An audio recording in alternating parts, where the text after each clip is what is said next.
13 नवंबर 2024 को राजस्थान के टोंक में एक बड़ा मामला सामने आता है। नरेश मीणा एसडीएम को थप्पड़ जड़ देते हैं। इसके बाद पूरे राजस्थान का माहौल बिगड़ जाता है।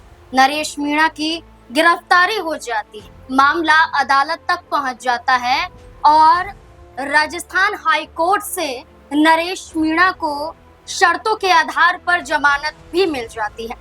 लेकिन नरेश मीणा एक ऐसा कदम उठाते हैं जिसके बाद ये कहा जाता है कि उन्होंने नियमों का उल्लंघन किया। जिन शर्तों के आधार पर जमानत दी गई थी, इन शर्तों का पालन नरेश मीणा ने नहीं किया, तो उनकी जमानत पर रोक लगा दी जाती है और उनके खिलाफ वारंट जारी कर दिया जाता है। यानी कि एक बार फिर नरेश मीणा की गिरफ्तारी तय मानी जा रही है। नरेश मीणा की गिरफ्तारी के बाद राजस्थान का माहौल क्या होगा? क्या नरेश मीणा की गिरफ्तारी के दौरान क्या विपक्ष के जरिए यानी कि कांग्रेस पार्टी के जरिए कोई समर्थन दिया जाएगा? उनके बचाव में क्या सचिन पायलट आगे आएंगे? क्योंकि पूरा माहौल देखा जाए तो नरेश मीणा कांग्रेस पार्टी का एक बड़ा हिस्सा थे, लेकिन नाराजगी जाहिर करते हुए निर्दलीय हर बार चुनाव में उतरे, लेकिन जीत हासिल नहीं हुई। लेकिन अब ये बड़ा मुद्दा नरेश मीणा के खिलाफ नजर आ रहा है। उनकी गिरफ्तारी लगभग तय मानी जा रही है। अब क्या होगा नरेश मीणा का अगला कदम? क्योंकि उन्होंने भी एक बड़ा ऐलान कर दिया है कि गिरफ्तारी तब तक नहीं हो जाती जब तक कॉपी उनके पास नहीं पहुंच जाती है, और इसी सिलसिले में नरेश मीणा ने चेतावनी तक दे डाली है। अब देखना होगा कि ये जो तमाम सवाल यहाँ पर उठ रहे हैं नरेश मीणा को लेकर, क्या इसमें कोई राहत उन्हें मिल पाएगी? क्या ये पूरा मामला जो अदालत में देखा जा रहा है, क्या राजस्थान हाई कोर्ट से एक बड़ा फैसला उनके हक में आ सकता है? तमाम तरह के सवाल अब नरेश मीणा को लेकर जुड़ जाते हैं और जवाब खंगालने की कोशिश करेंगे। चर्चा करने के लिए हमारे साथ वरिष्ठ सहयोगी अमन जी मौजूद हैं। सर, क्या है पूरा मामला नरेश मीणा को लेकर और अब किस तरह से देखते हैं कि जो उनकी जमानत को रद्द कर दिया जाता है, उनके खिलाफ भी वारंट जारी कर दिया जाता है और गिरफ्तारी तय मानी जा रही है? क्या लगता है कि नरेश मीणा के खिलाफ साजिश हुई है या वाकई उन्होंने शर्तों का उल्लंघन यहाँ पर किया है? देखिए, जब ये मामला सामने आया था 2024 का ये मामला नवंबर का, उस वक्त एक धरना प्रदर्शन में वो शामिल हो जाते हैं और वहां पर जब पुलिस आती है तो नोकझोंक होती हुई दिखाई देती है और इसके बाद नरेश मीणा गुस्से में आकर एसडीएम को थप्पड़ मार देते हैं और ये मामला फिर लगातार तूल पकड़ता हुआ दिखाई देता है, क्योंकि जब उनको पुलिस अरेस्ट करती है तो तमाम जो उनके समर्थक थे वहां पर हल्ला बोल करते हुए दिखाई पड़ते हैं, पत्थरबाजी होती है, आगजनी होती है और एक तरीके से माहौल जो है वो बहुत विकट हो जाता है। यानी कि पूरे का पूरा जो माहौल था वो नरेश मीणा के खिलाफ चला जाता है। लेकिन देखिए, वो पुराना मामला था, उसके तहत जो है नरेश मीणा को तमाम तरह की परेशानियों का भी सामना करना पड़ा, जेल तक रहना पड़ा। लेकिन अब जब वो बाहर हैं और बाहर आने के बाद वो एक परिवार के दुख में शरीक होने के लिए जाते हैं और उसी बात को लेकर ये पूरा मामला जो है उभर कर सामने आया और ये कहा गया कि आखिर उन्होंने शर्तों का उल्लंघन किया है, क्योंकि वो ऐसी जगह पे नहीं जा सकते जहां से अपने आप को सियासी तौर पर या राजनीतिक तौर पर वो पेश कर सकें, और अब उनकी जमानत जो है वो रद्द की जा चुकी है। लेकिन यहाँ ये भी कहा जा रहा है कि नरेश मीणा जो है वो अगला कदम उठाने के लिए कानूनी तौर पर जो जानकारी है वो हासिल कर रहे हैं, यानी कि अगला कानूनी कदम जो है वो उठाने के लिए तमाम चीज़ों पर विचार विमर्श कर रहे हैं। लेकिन हाँ, ये भी सही है कि क्या नरेश मीणा जो कांग्रेस पार्टी के लगभग बहुत करीब माने जाते हैं, सचिन पायलट के बहुत करीब माने जाते हैं, और जिस तरीके से उन्होंने बयानबाजी की, जिस तरीके से उन्होंने अपनी बात को सामने रखा, उससे भी स्पष्ट होता है कि पूरे का पूरा ठीक है। उन्होंने बीजेपी सरकार के ऊपर, बीजेपी के ऊपर फोड़ा है और यहाँ तक कहा कि उनके खिलाफ साजिश की जा रही है। क्या वो किसी दुखी परिवार का दुख बांटने भी नहीं जा सकते? क्या किसी परिवार में अगर कोई मातम हुआ है तो क्या उसका जो गम में शरीक नहीं हो सकते? और इस तरह की बातों को कहते हुए मैं कुछ बात जोड़ना चाहूंगी। ये जो मामला है ये झालावाड़ स्कूल हादसे का है, जहां पर 7 बच्चों की जान चली जाती है और उसके बाद वो पीड़ित परिवार से मुलाकात करने जाते हैं। उनका ये कहना है कि वो मुलाकात करने गए थे, लेकिन यहाँ पुलिस प्रशासन का कहना है कि वो धरने पर बैठ गए थे और इसी वजह से उनकी गिरफ्तारी यहाँ पर हुई थी। सर यहाँ पर खुद नरेश मीणा ने ये कहा था एक वक्त पर कि जीवन भर भाजपा में शामिल नहीं होऊंगा मैं, चाहे कोई भी आगे हमारे मांग रख दी जाए, लेकिन मैं बीजेपी का हिस्सा नहीं बनूंगा।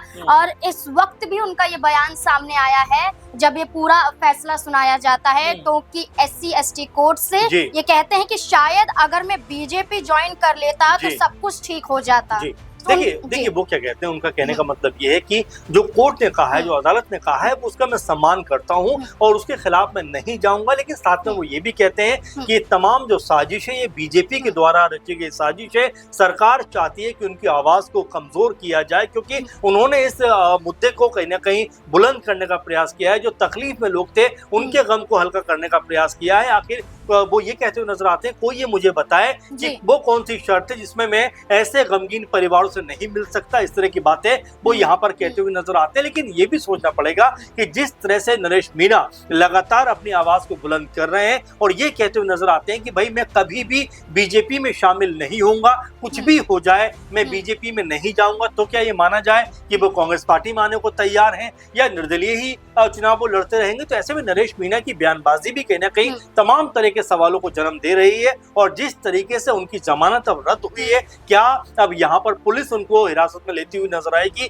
क्या उनको फिर एक बार जेल जाना पड़ेगा या उससे पहले ही कोई उनको राहत यहाँ पर मिलती हुई दिखाई पड़े? क्योंकि कांग्रेस पार्टी ने अभी तक हालांकि इस पूरे मामले के ऊपर कुछ नहीं कहा है, लेकिन हो सकता है कि कांग्रेस पार्टी की तरफ से भी इस मामले के ऊपर बयानबाजी की जाए और नरेश मीणा का कहने के समर्थन किया जाए। क्योंकि नरेश मीणा साफ शब्दों में कहते हैं कि जो कुछ भी उनके खिलाफ हो रहा है ये साजिश के तहत है, षड्यंत्र के तहत है। कुछ लोग चाहते हैं कि उनकी आवाज को कुंद किया जाए, कमजोर किया जाए, इसीलिए बारंबार उनके ऊपर इस तरह के आरोप लगा रहे हैं जो बेबुनियाद हैं। और ये भी कहते हैं कि मैं पूरा का पूरा ये मामला सामने आने के बाद, यानी पूरा आदेश सामने आने के बाद मैं फिर जो कानूनी कार्रवाई है वो आगे करने का प्रयास करूंगा। लेकिन फिलहाल जिस तरह का माहौल बना हुआ है उसको देखकर तो ऐसा लगता है कि राजस्थान में एक बार फिर माहौल 2024 की तरह ही होता हुआ नजर आ रहा है, जहां पर जो SDM थप्पड़ कांड को लेकर पूरी हवा जो थी वो बदलती हुई दिखाई पड़ी थी। ऐसे में एक सवाल है, और ये छोटा सा सवाल है, और ये सवाल है कि जब 2025 पे अंता उपचुनाव हुआ था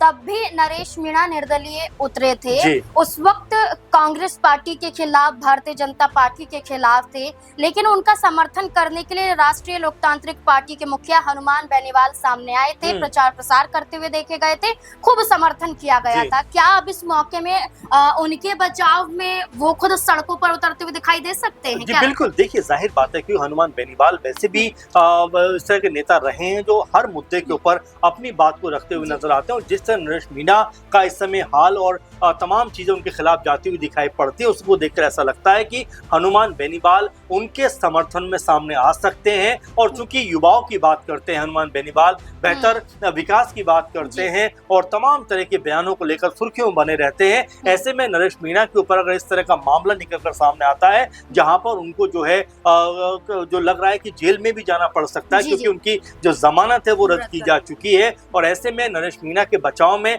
क्या हनुमान बेनीवाल आएंगे और या फिर कांग्रेस पार्टी की तरफ से कोई बड़ा नेता निकलकर सामने आएगा, या फिर सचिन पायलट जो हैं वो यहाँ पर अपनी आवाज को बुलंद करते हुए नजर आएंगे? फिलहाल ये मुद्दा जो है एक बार फिर राजस्थान में बहुत ज्यादा चर्चा का विषय बनता हुआ दिखाई पड़ रहा है। बिल्कुल, ये पूरा मामला यहाँ SDM अमित चौधरी को थप्पड़ मारने का है, जहां पर ये देखा गया था कि नरेश मीणा ने कहा कि जो SDM है वो जबरन लोगों को वोट डलवा रहे थे, और जबकि मतदान का बहिष्कार गांव वाले कर रहे थे।